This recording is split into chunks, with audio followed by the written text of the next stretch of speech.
당신은 불안하거나 초조하거나 압도당하는 기분을 느껴본 적이 있으신가요? 아무리 노력해도 평화가 손이 닿지 않는 것처럼 느껴질 때가 있습니다. 하지만 진실은 이렇습니다. 평화를 찾는 것은 매우 간단하며 성경은 그것을 이루는 방법을 명확히 보여줍니다. 많은 사람들은 평화가 문제없는 상태에서 온다고 생각하지만 이는 사실이 아닙니다. 문제는 삶의 일부분입니다. 예수님도 요한복음 16장 33절에서 너희에게 환난이 있으리라고 말씀하셨습니다. 문제는 사람들이 종종 잘못된 곳에서 평화를 찾으려 한다는 것입니다. 어떤 사람들은 성공해서 평화를 찾으려 하지만 가장 부유한 사람들도 공허함을 느낄 수 있습니다. 또 다른 사람들은 관계에서 평화를 찾으려 하지만 완벽한 평화를 줄 수 있는 인간은 없습니다. 일부는 소셜미디어, 오락 혹은 나쁜 습관과 같은 방해 요소를 통해 걱정에서 벗어나려 하지만 불안은 항상 다시 찾아옵니다. 진실은 진정한 평화는 외부의 것에서 찾는 것이 아니라 오직 한 곳에서 온다는 것입니다. 하나님께서 주십니다.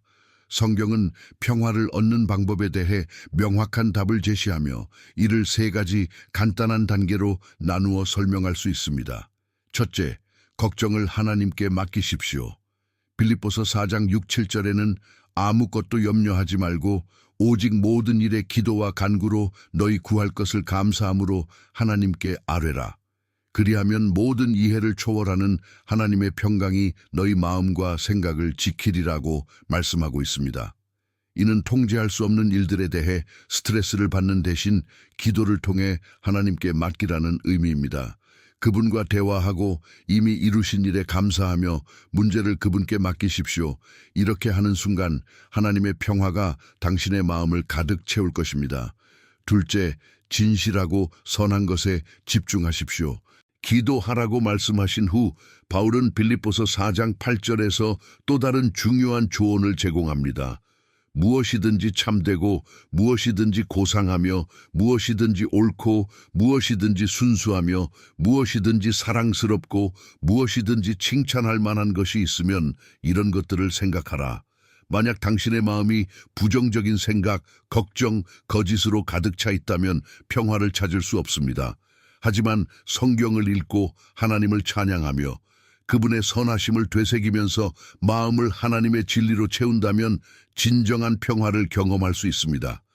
셋째, 하나님의 주권을 신뢰하십시오. 이사야 26장 3절에는 주께서 심지가 견고한 자를 평강 중에 지키시리니 이는 그가 주를 신뢰함이니이다 라고 기록되어 있습니다. 완벽한 평화는 하나님이 통제하고 계신다는 믿음에서 옵니다. 당신의 계획, 두려움, 미래를 그분께 맡길 때 더 이상 혼자서 짐을 지을 필요가 없습니다. 하나님은 당신을 위해 항상 일하고 계십니다. 이제 평화를 찾는 방법을 알게 되었으니 이를 일상생활에 적용하는 방법은 다음과 같습니다. 매일 아침 기도로 시작하십시오. 휴대폰을 확인하거나 할 일 목록에 대해 걱정하기 전에 하나님과 대화하고 하루를 그분께 맡기십시오. 매일 성경을 읽으십시오. 단 몇 분의 하나님의 말씀도 그분의 약속을 상기시키고 마음을 편안하게 하는데 도움이 됩니다. 소비하는 내용을 조절하십시오. 지나치게 부정적인 뉴스나 소셜미디어를 피하고 평화를 가져다 주는 것들로 마음을 채우십시오. 스트레스 대신 신뢰하십시오. 불안할 때마다 하나님이 통제하고 계신다는 사실을 상기하십시오. 필요하다면 소리내어 말해보세요. 믿음이 가득한 사람들과 함께 하십시오. 하나님을 신뢰하는 사람들과 함께하는 것은 당신에게도 같은 믿음을 심어줄 것입니다. 만약 걱정으로 힘들어하고 계신다면 평화는 놀랍도록 간단하다는 것을 기억하십시오. 당신은 단지 1. 걱정을 하나님께 맡기고 2. 마음을 그분의 진리로 채우고 3. 그분이 통제하고 계신다는 것을 신뢰하면 됩니다. 스트레스나 두려움 속에서 살 필요는 없습니다. 하나님의 평화는 지금 당신에게 주어져 있습니다. 그분께 요청하고 신뢰하며 당신의 마음과 생각이 흔들리지 않는 평화로 가득 차는 것을 지켜보십시오.